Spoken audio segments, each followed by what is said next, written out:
आपके साथ शगुफ्ता खान। उदयपुर जिले की झाड़ोल पंचायत समिति के अंतर्गत आने वाली ग्राम पंचायत रिछावर में विकास कार्यों ने तेजी पकड़ ली है। न्यूज 21 की टीम ने पंचायत का दौरा कर सरपंच कमला कटारा के प्रतिनिधि मुकेश कटारा से क्षेत्र में हुए विकास कार्यों पर विस्तृत चर्चा की। मुकेश कटारा ने बताया कि रिछावर एक नवनिर्मित ग्राम पंचायत है, जिसके चलते शुरुआती दौर में कई प्रशासनिक और बुनियादी चुनौतियां थी। हालांकि इन चुनौतियों को अवसर में बदलते हुए ग्राम में चहुमुखी विकास कार्यों को अमलीजामा पहनाया गया है। ग्रामीण संपर्क और आवागमन को सुगम बनाने के लिए क्षेत्र में बड़ी संख्या में सीसी सड़कें और सीसी ब्लॉक मार्गों का निर्माण करवाया गया है। शिक्षा को प्राथमिकता देते हुए स्थानीय विद्यालयों के बुनियादी ढांचे को सुधारा गया है, ताकि विद्यार्थियों को बेहतर शैक्षिक माहौल मिल सके। मनरेगा योजना के प्रभावी क्रियान्वयन से ग्रामीणों को स्थानीय स्तर पर रोजगार उपलब्ध कराया गया है। इसके अलावा पेयजल संकट से निजात पाने के लिए कई नए हैंडपंप और ट्यूबवेल स्थापित किए गए हैं। प्रधानमंत्री आवास योजना सहित केंद्र और राज्य सरकार की तमाम जन कल्याणकारी योजनाओं को धरातल पर उतारकर पात्र नागरिकों को सीधा लाभ पहुंचाया गया है। सरपंच प्रतिनिधि मुकेश कटारा ने पारदर्शी प्रशासन का संकल्प दोहराते हुए कहा कि उनका मुख्य उद्देश्य पंचायत के हर अंतिम व्यक्ति तक विकास योजनाओं का लाभ पहुंचाना है और रिछावर के सर्वांगीण विकास के लिए उनके प्रयास निरंतर जारी रहेंगे। वीडियो जर्नलिस्ट इंद्राज मलखट के साथ न्यूज 21 के लिए संवाददाता किशन सोलंकी की विशेष रिपोर्ट। नमस्कार, आप देख रहे हैं न्यूज 21। मैं आपके साथ किशन सोलंकी। आज हम पहुंचे हैं ग्राम पंचायत रिछावर की बात करें तो यहाँ वर्तमान में सरपंच व प्रशासक श्रीमती कमला कटारा और उनके जो प्रतिनिधि है मुकेश जी कटारा, वो मेरे साथ है। उनसे हम जैसे बातचीत करेंगे ग्राम पंचायत के मुद्दों के और विकास की बात करें तो इस कार्यकाल की बात करें तो हम इस कार्यकाल में पहले भी इनसे ग्राम पंचायत की सूचना बराबर लेते रहे हैं और आज फिर इनसे मुलाकात करेंगे कि इस ग्राम पंचायत रिछावर के अंदर इनके इस कार्यकाल के अंदर क्या क्या विकास हुआ है। जैसे विकास के प्रति जैसे शिक्षा है, पेयजल है, रोडें हैं, इन मुद्दों पे बात करेंगे और जानकारी लेंगे क्या क्या विकास हुआ है। सर नमस्कार। नमस्कार। सबसे पहले मैं आपको नमस्कार करता हूं। ग्राम पंचायत रिछावर की ओर से न्यूज 21 को हमारी ग्राम पंचायत रिछावर की ओर से आपका आभार और धन्यवाद। आप हमारी ग्राम पंचायत रिछावर में पधारे, इसके लिए आपका आभार और धन्यवाद करते हैं। Thank you.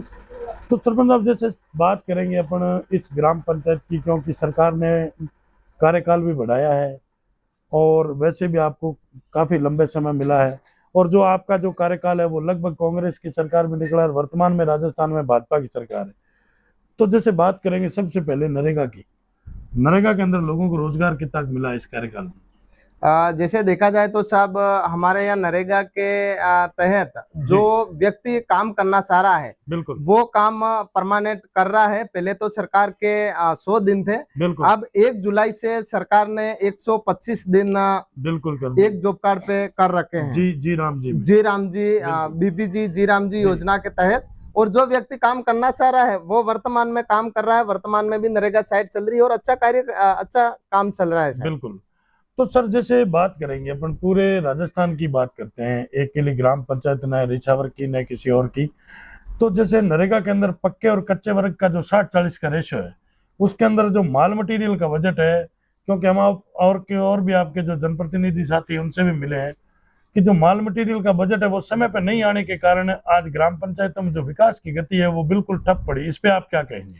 हाँ, देखा जाए तो हमारा दोनों सरकार के साथ कार्यकाल बीता और ये जो वर्तमान में समय है, चाहे तो पहले और बीता था, हमने चुना नहीं था, पर ये वर्तमान में 7 साल का हमारे हिसाब से पहली बार सरकार ने हमको 2 साल का एक्स्ट्रा मौका दिया है। और जैसे कि आपने बताया 40-60 का रेशा, तो समस्या तो आ रही है सरकार में बजट की थोड़ी बहुत, पर क्या करे, जैसे तैसे हमें तो धरातल पर लोगों को साथ लेके चलना है। पैसा नहीं है तो भी किसी जिसका टेंडर हुआ है उसके माध्यम से उस टेंडर जो ठेकेदार है उससे काम भी करवाना है और जनता को भी संतुष्ट करना है। समय पे भुगतान तो नहीं होता है, फिर भी एग्जीमेंट करना पड़ता है। बिल्कुल। और सर जैसे बात करेंगे एक और बहुत बड़ी योजना चल रही है केंद्र सरकार और स्टेट गवर्नमेंट की जैसे बात करें उसकी, तो प्रत्येक ग्राम पंचायत में 2-2, 3-3, 4-4 करोड़ की लागत से जो घर घर नल योजना, जल जीवन मिशन योजना, उसके प्रति भी अपनी ग्राम पंचायत में कोई विकास हुआ है? साहब देखा जाए तो 2 करोड़ 61 लाख रुपए का हमारे यहाँ वो जल जीवन मिशन के तहत कार्य हुआ था, पर कार्य पूरा हो गया है, पर क्या पता ठेकेदार ने क्यों अभी तक पानी चालू नहीं किया है। बाकी कुओं के अंदर मोटर बन गई है, टंकियां बना दी है, नल भी डाल दिए हैं, पर 55% काम अभी बाकी है। अब जो नल देना चालू करना वगैरह वगैरह करके बाकी है, यूं बाकी कार्य चल रहा है, पर अभी तक पानी घर घर पहुंचा नहीं है साहब। ठेकेदार की मनमानी से क्या पता ठेकेदार के दिमाग में क्या है क्या नहीं है।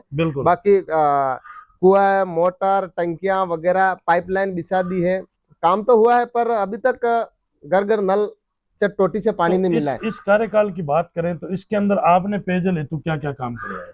साहब हमने इस कार्यकाल में हमारे पेयजल हेतु स्कूलों में देखे तो पनघट का निर्माण करवाया है, हैंडपंप का निर्माण करवाया है। उसके बाद जहाँ जहाँ बस्ती हमें जहाँ लगा या पानी की कमी है, वहाँ हमने हमारे स्तर से करवाया। जिला परिषद से हमारे पंचायत में बजट नहीं होता था, जिला परिषद चलाए, पंचायत समिति चलाए, यहाँ तक के हमारे पहले सरकार में विधायक थे बाबूलाल जी, उन्होंने भी दिया, करवाया है साहब। जो हमसे हो सका उतना करवाया हमने। बिल्कुल।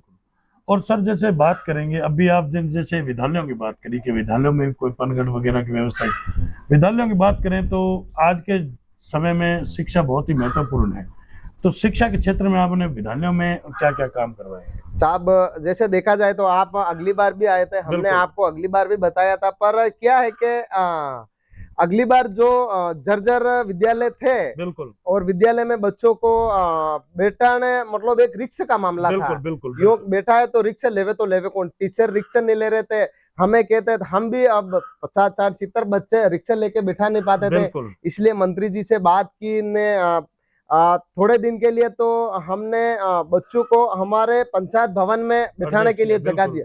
आज भी बच्चे वहाँ क्या एक पादेर स्कूल है जो कार्य प्रारंभ है, प्रगति पे है, तो जैसे ही पूरा हो जाएगा बच्चे वहाँ शिफ्ट कर देंगे। अभी भी बच्चे हमारे भवन में पढ़ रहे हैं, हमने उनको पढ़ने के लिए टीचरों को एक रूम दे रखा है, मैं क्यों पढ़ाओ, बच्चे अपने हैं, अब कहाँ जाएंगे, स्कूल बंद करने से रहे नहीं। और रोप में कहे तो कक्षा निर्माण चल रहा है।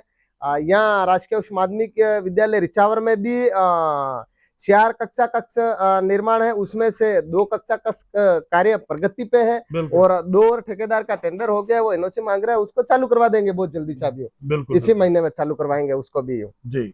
और सरपंच साहब जैसे बात करेंगे, आज केंद्र सरकार की बात करें तो बहुत सारी जन कल्याणकारी योजना है जनता के लिए धरातल पे लाने के लिए जी। हमारी ग्राम पंचायत जेकड़ा लगती थी, उस टाइम में यहाँ करीबन रिचावर और रोप के मैंने कहीं पहले लिस्ट देखी थी, 400-450 आवास थे। उसके बाद मेरे कार्यकाल में एक बार तो 250 की लिस्ट आई। उसके बाद अभी वर्तमान में जो प्रगति पे चल रहे हैं 55 की लिस्ट है, उसमें से कार्यकाल अब स्टार्ट। और जो अब जो नई आवास प्लस की जो सर्वे हुई थी, उसमें उस सर्वे में 261 आवास हमारी ग्राम पंचायत रिचावर को पीएम आवास मिले सब। और सर जैसे बात करेंगे अपनी ग्राम पंचायत रिचावर की, इसके अंदर आज दिन तक आपके प्रयास करने के बाद भी कोई ऐसा विकास जो मेजर समस्या की जो नहीं हो रही है, ऐसा कोई विकास हो? साहब जैसे देखा जाए तो ग्राम पंचायत के मुद्दे कभी पूरे नहीं होते, विकास कभी पूरा नहीं होता है। पर जैसे देखा जाए तो हमारे एक बहुत बड़ी समस्या थी एक डामरीकरण रोड की, जो बुलिया मंगरी से हित्रीपला तक, वो तो हमने मंत्री जी से मिलवा कर की है। हमारे क्षेत्र में एक या 2 नया करके डैम है साहब, उसकी कब से लोगों की ये पूरा एरिया है, पूरे एरिया की डिमांड है। और एक हमारे जो यहाँ से देखा जाए तो नैनबारा और नैनबारा होते हुए जाबड़ा, ये 20 वाला जो ये रास्ता है, ये घोड़ा खोज नहीं, ये 1-2 किलोमीटर है। इसके लिए हमने बहुत प्रयास किया है। मंत्री जी ने हमें पूरा आश्वासन भी दिया है कि डामरीकरण में होगा, पर थोड़ा वन विभाग में होने से थोड़ा मामला अटक रहा है। पर इसके लिए भी हम कोई न कोई रास्ता निकाल कर हमारा नैनबारा और जाबला और ये बागपुरा का सीधा जुड़ाव करेंगे। हम सरकार से बात करेंगे, मंत्री जी हैं बाबूलाल जी से बात करेंगे और जी प्रयास पूरा करेंगे इसका भी। जी जी, बहुत ही अच्छा। तो जैसे सर एक बात लास्ट क्वेश्चन रह गया मेरा कि माननीय मोदी जी का एक सपना था कि देश को भ्रष्टाचार मुक्त बनाना है, आपको क्या लग रहा है कि भ्रष्टाचार बढ़ रहा है या कम हो रहा है?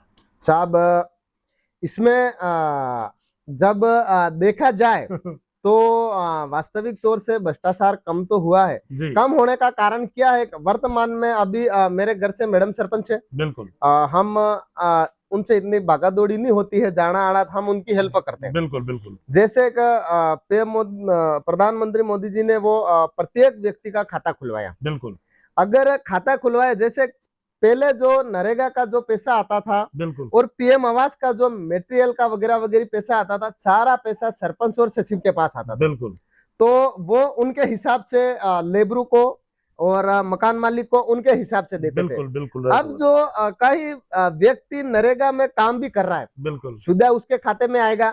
अगर वो फर्जी हाजिरी भी भर रहा है, उसके खाते में सीधा अगले जो काम करता है उसी के खाते में आएगा। बिल्कुल और जो आवास का भी पैसा आता है, सीधा लाभार्थी के खाते में आता है।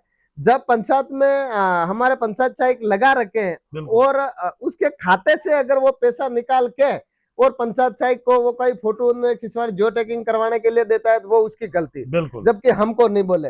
बाकी भ्रष्टाचार तो कम हुआ है, नहीं जी। हुआ ऐसी बात नहीं है, हुआ तो है। मेन बात मेन तो नरेगा की और पीएम आवास की थी, जो सरपंच और सचिव के हाथ में था पावर, मेन चीज थी भ्रष्टाचार की। पर अब ये चीज देखने जाए सीधे लाभार्थी के खाते में जा रही है। अब वहां से तो कोई मांगने से रहा नहीं। बिल्कुल अगर वो लाभार्थी मकान नहीं बनावे, कहीं दूसरी जगह जाके जियो टैगिंग करवा के फिर जियो टैगिंग वाले को पैसा देता है, तो वो उसकी गलती, साहब हमारी गलती नहीं। बिल्कुल बिल्कुल पर यहाँ तक हमारी जानकारी में जहाँ तक रहता है, हम ऐसा होने नहीं देते। बिल्कुल बिल्कुल बहुत ही अच्छा। और सब मतलब जैसे एक और बात है कि यहाँ जो नरेगा की बात करते हैं, नरेगा के अंदर जो लेबर चलती है, आजकल मैंने कई जगह इन समस्या को सुना भी और देखा भी है कि जिसका फिंगर नहीं आ रहा है तो उसकी आंखें स्कैन करते हैं तो वो भी नहीं आ रही, तो वो अगर मेंबर है जो पूरा दिन अगर वहाँ वर्क की जगह पे बैठा रहा, पूरा दिन काम करता है और उस हाजिरी वाले टाइम उसका फिंगर भी नहीं है, आंखें भी स्कैन नहीं हो, तो वो उसकी हाजिरी अलाउ नहीं की जाती है। इस पे आप क्या कहेंगे? साहब जैसे देखा जाए तो सरकार ने जो निर्णय निकाला है वो बहुत अच्छा निकाला है। बिल्कुल क्योंकि देखा जाए तो नरेगा में जितना पैसा बजट उठता है सरकार के, उतना बजट शायद तो कहीं किसी में नहीं उठता। एक एक पखवाड़े में पे इसका सदुपयोग नहीं हो रहा है, धरातल पे सदुपयोग नहीं हो रहा है, दुरुपयोग हो रहा है। वास्तविक तौर तो ये है। अब जैसे देखा जाए, एक हाजिरी तो इनकी सुबह ली जाती है, एक इसमें समस्या तो है, पर इसमें भ्रष्टाचार कम हो रहा है। बिल्कुल राइट बात। आज मैं बताता हूँ, पहले हम पंचायत समिति भी जाते हैं, पहले मिस्टोल निकलते थे, मिस्टोल की इतनी इतनी थप्पियां लग जाती थी। बिल्कुल, क्योंकि आज भ्रष्टाचार कम हो गया है। आज कोई मेट लेने के लिए तैयार नहीं है। बिल्कुल राइट बात। और यही कंडीशन रही तो मैं आपको बताऊं, आज आप मेरे घर पे विराजमान है, यही कंडीशन रही। अगर मोदी जी दोबारा प्रधानमंत्री बन गए तो एक ऐसा समय आएगा, आज मेट लेने के लिए कोई तैयार नहीं है, और आने वाला एक ऐसा समय आएगा कोई सरपंच बनने के लिए तैयार नहीं रहेगा। क्या बात है। ये 100% है, आज आपको बता रहा हूं मैं, क्योंकि मोदी जी ने भ्रष्टाचार ही कम कर रखा है। रियल बात है, आज मेट बनने के लिए कोई तैयार नहीं हो रहा है। क्योंकि हमें पता है, हम पंचायत समिति जाते, ये मिस्टोल की थप्पियां हुआ करती थी, आज घट के ये आ गई। बिल्कुल, क्योंकि फर्जीवाड़ा सारा बंद हो गया। कोई काम करने जाता, नहीं करने जाता, उसकी भी मेट हाजिरी भर देते थे। बिल्कुल बिल्कुल। इसके लिए मोदी जी ने काम तो अच्छा किया है, भ्रष्टाचार तो कम किया। कहने वाले तो एक दूसरे पे आरोप प्रति आरोप लगाएंगे, पर जहाँ तक विपक्ष होता है, बात का काम है, विपक्ष का काम है बुराई करना, बाकी भ्रष्टाचार तो कम हुआ है। बहुत ही अच्छा। तो ये थी हमारी खास मुलाकात जो रिछावर के सरपंच प्रतिनिधि मुकेश जी कटारा उनसे, और न्यूज़ 21 के अंदर जो इन्होंने हमें समय दिया, इसके लिए बहुत बहुत धन्यवाद साहब। आपका भी आभार और धन्यवाद। हमारी ग्राम पंचायत रिछावर में पधारे हमारे समस्त ग्रामवासियों की ओर से और ग्राम पंचायत रिछावर की सरपंच साहिबा कमला कटारे की ओर से आपका आभार और धन्यवाद करता हूँ। Thank you.